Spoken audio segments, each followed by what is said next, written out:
Okay, hey guys. This is the beginning of part 4, the early modern world, 1450 to 1750.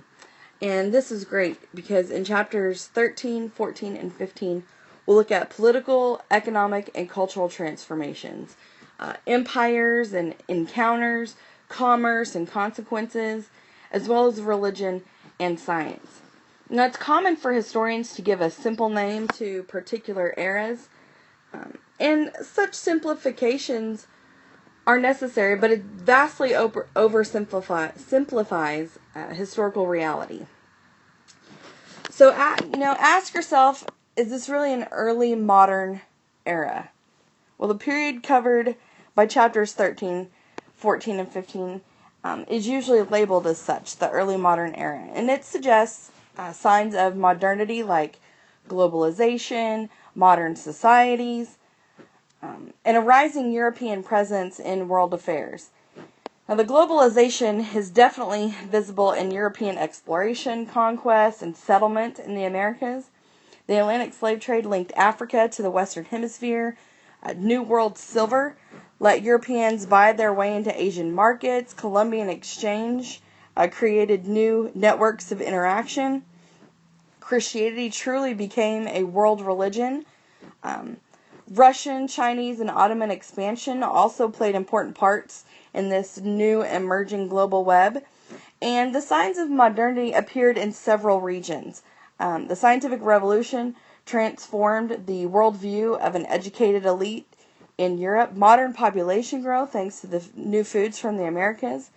More highly commercialized economies developed in parts of Eurasia and the Americas, and these became centered in large cities.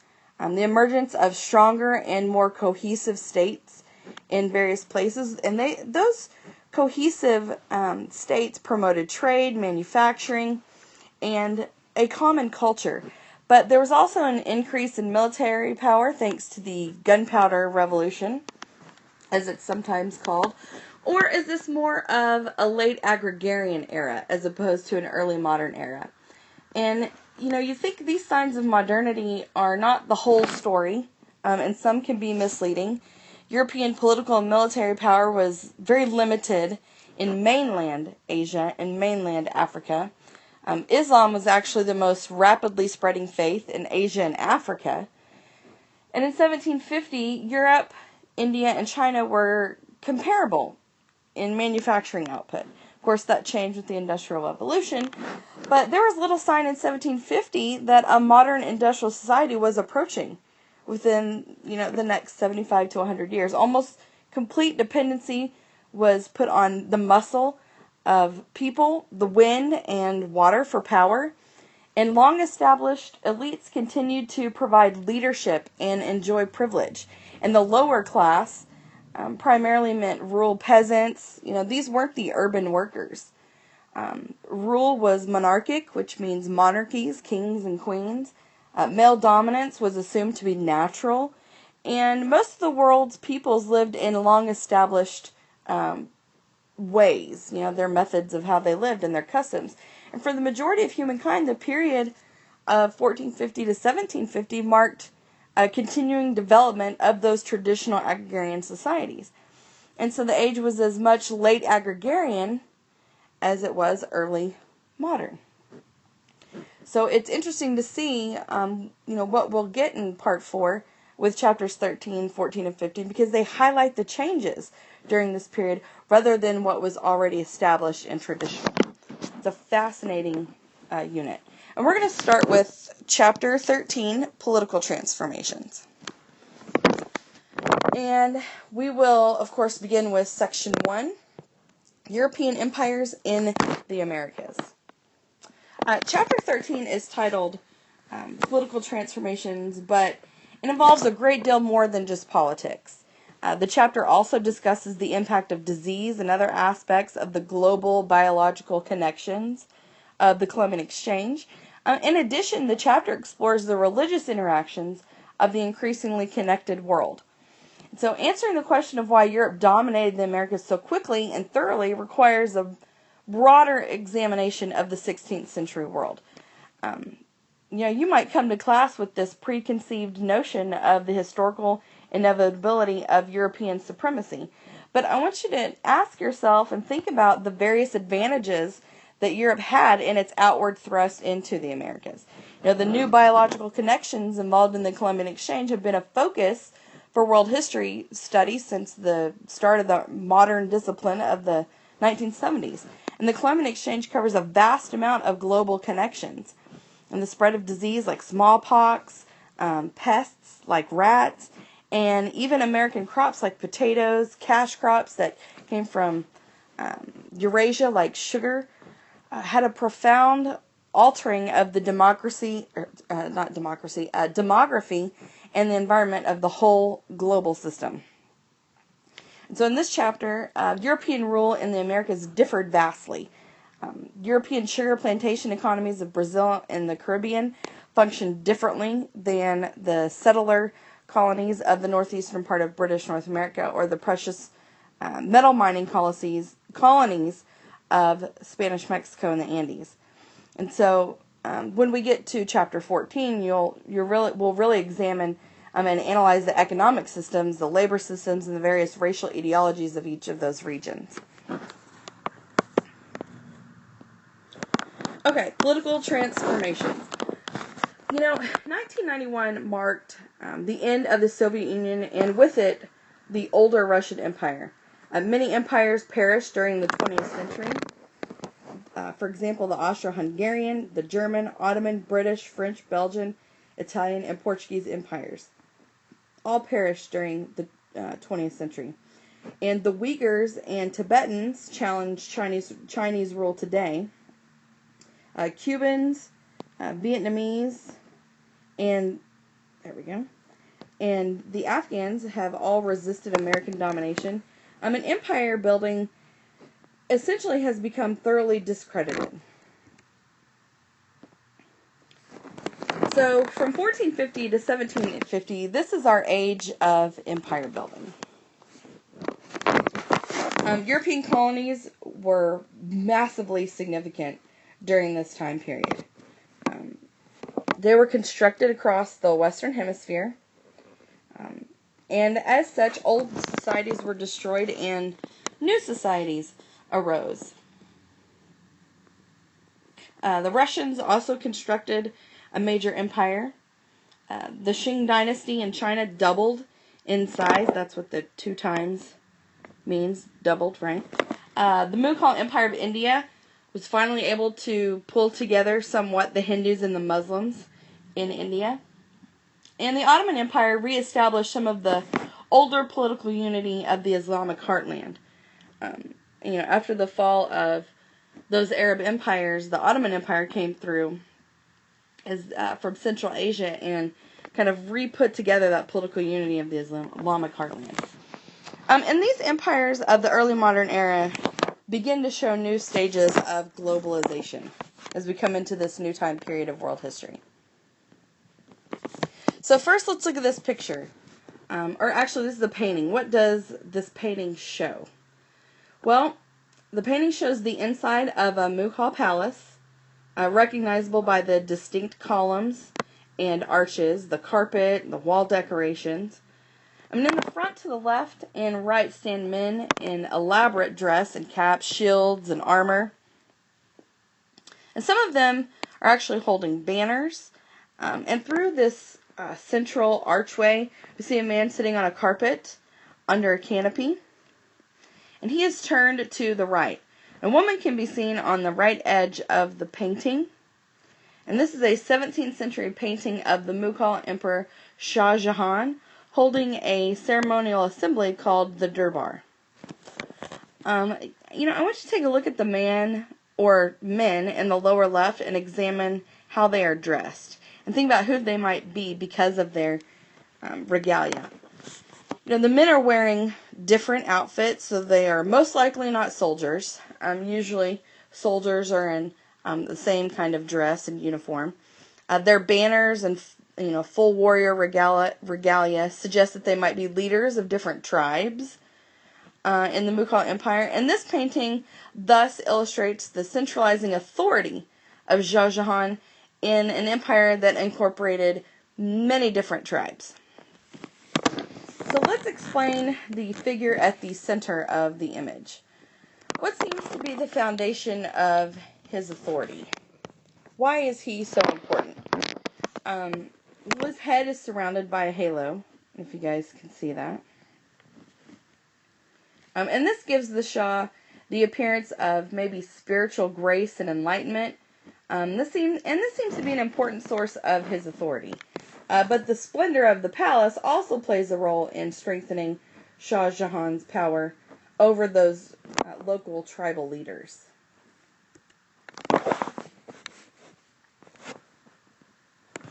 Okay, European empires in the Americas. Western Europe, or Western European empires are really marked by maritime expansion. The Spaniards in the Caribbean, then on to the Aztec and Inca empires, the Portuguese in Brazil, the British, French, and Dutch colonies that were established in North America. Europeans really controlled most of the Americas by the mid-18th century. And they had a very distinct advantage. First of all, and there are several advantages. First, let's look at geography.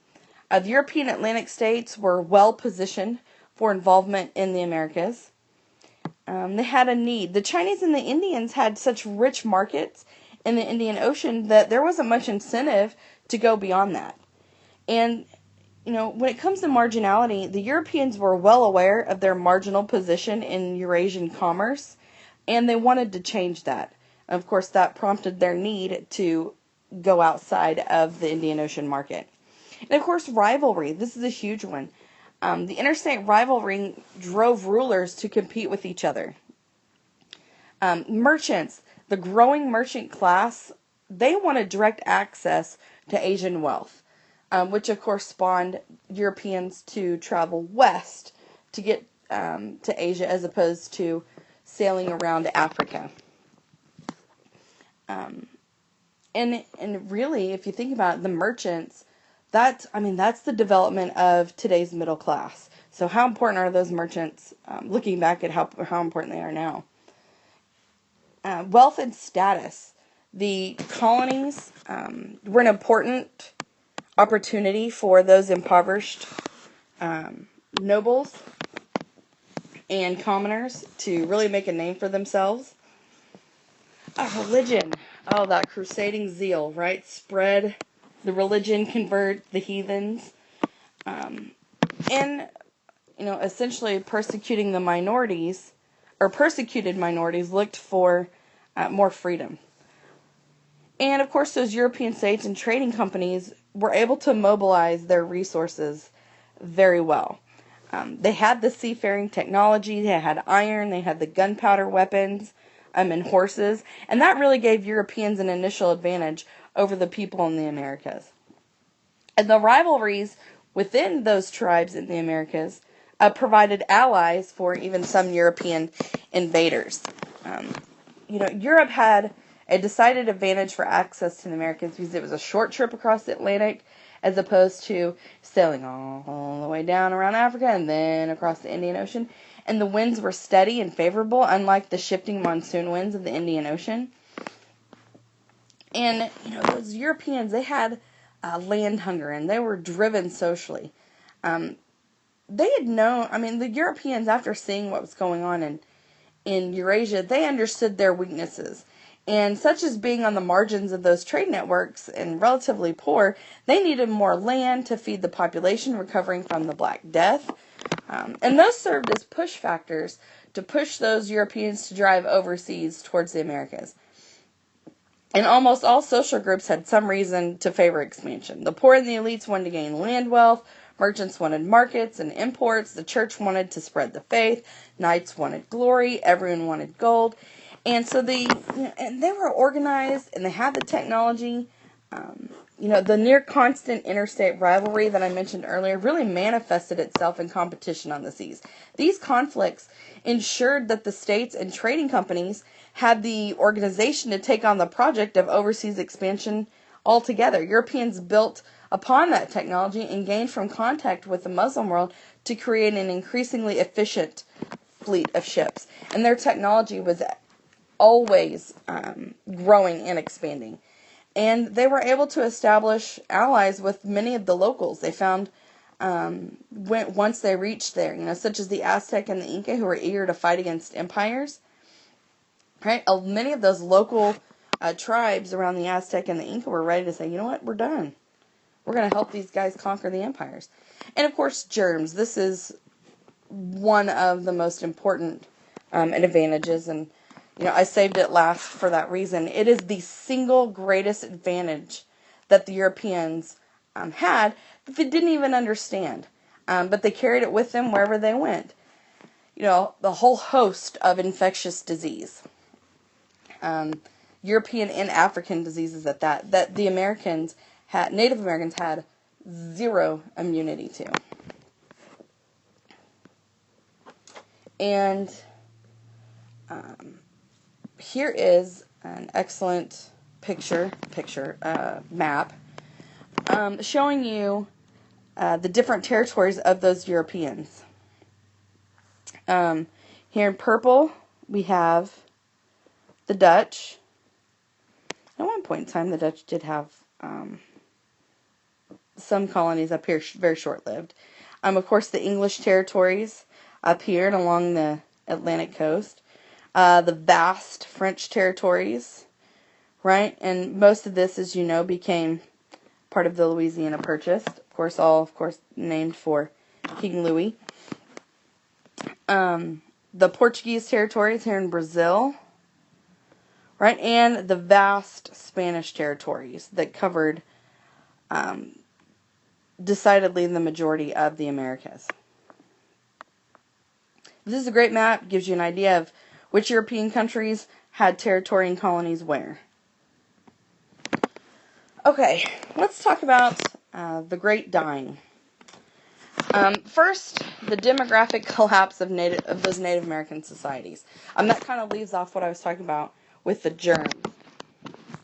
The pre-Columbian Western Hemisphere had a population of, many historians and demographers estimate perhaps anywhere from 60 million to about 80 million people, all without immunities to those old world diseases. And their estimates that the New World, with this population, they'd been isolated from the disease-rich old world for thousands of years.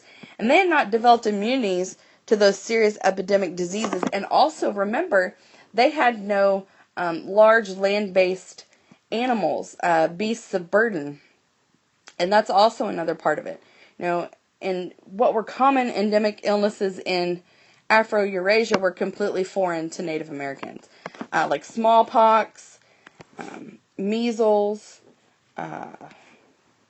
typhus, influenza, malaria, yellow fever. They all wreaked havoc in the Americas. And it took a terrible toll on the Native American population.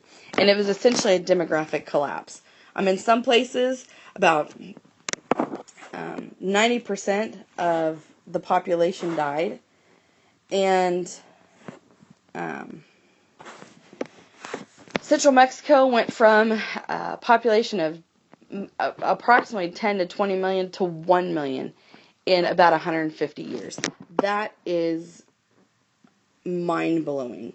It was not until the late 17th century that the population really began to recover, and that was only in some places. This mass death toll opened up the continents for European conquerors and their African slaves, quite easily, actually. And there was, of course, similar mortality rates in North America.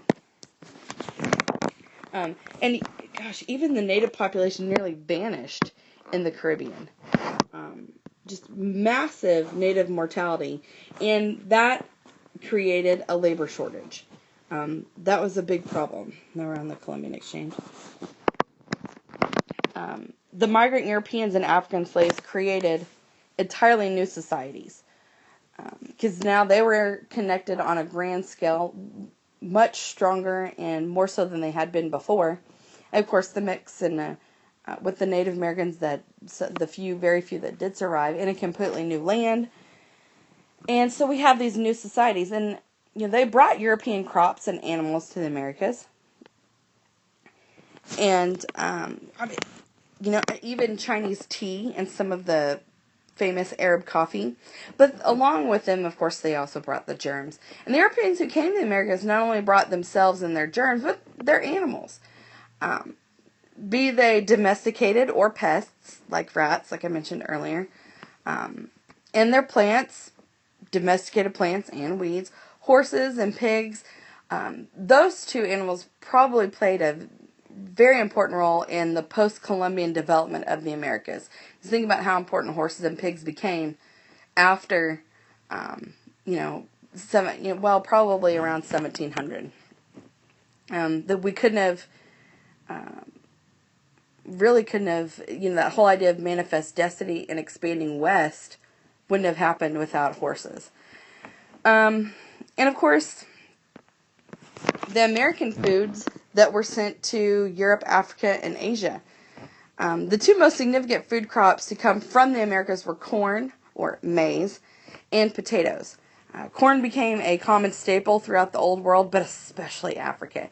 And potatoes, likewise, had their greatest impact in Europe, especially Ireland. But the sweet potato was also very popular in China. And indeed, American crops such as potatoes and corn and even peanuts spread throughout China and actually made up about 20% of their agricultural produce by the early 20th century. And, of course, the last one, cassava. And that's really more of a, it grows in Central America and the Caribbean and even South America. And I put a picture here of what cassava looks like. It's just a woodsy root plant. It looks and is cooked very similar to potatoes. You can boil them in water. You can make cakes and breads. There are even cassava fries. So it's just a very woodsy root plant. And of course the American stimulants like tobacco, especially up in the southern states, in those English colonies, what became the southern states of the United States, also spread to the Eastern Hemisphere. And this is when a truly global exchange developed. People began to consume a variety of stimulants from around the world. Like I said, especially tobacco. And that became vastly popular in Europe and China. And the exchange with the Americas, it essentially reshaped the world economy. The silver, slaves, and sugar basically created global networks, and that's the reshaping of the world economy. Those silver mines in Mexico and Peru, transporting such a commodity as silver from those Potosi mines in the Andes, and essentially human beings from Africa, and sugar, increasingly from the Caribbean, because sugar was in such high demand in Europe. New producers and transporters developed, and they became famously wealthy in this process. And along with this whole new world economy and how it was changed was a network of communication, migrations of different people, trade, like I said, the transfer of plants and animals, and not just the domesticated and the wild ones, but that included microbes. And this is all part of the Columbian exchange. And so essentially the Atlantic world thus connected 4 continents. And the Europeans got most of the rewards. They were the biggest winner in the Columbian exchange. And this is seen both in the wealth it extracted from the New World and its demographic growth. Thanks to the Columbian exchange, the previously poor and marginal Europeans actually could enter into trade and competition with the historically more powerful and wealthy Asian societies. So now I hope you guys are really understanding the importance of Chapter 13 and first we have to, before we get into those political changes, we need to really set up the stage for those European empires in the Americas.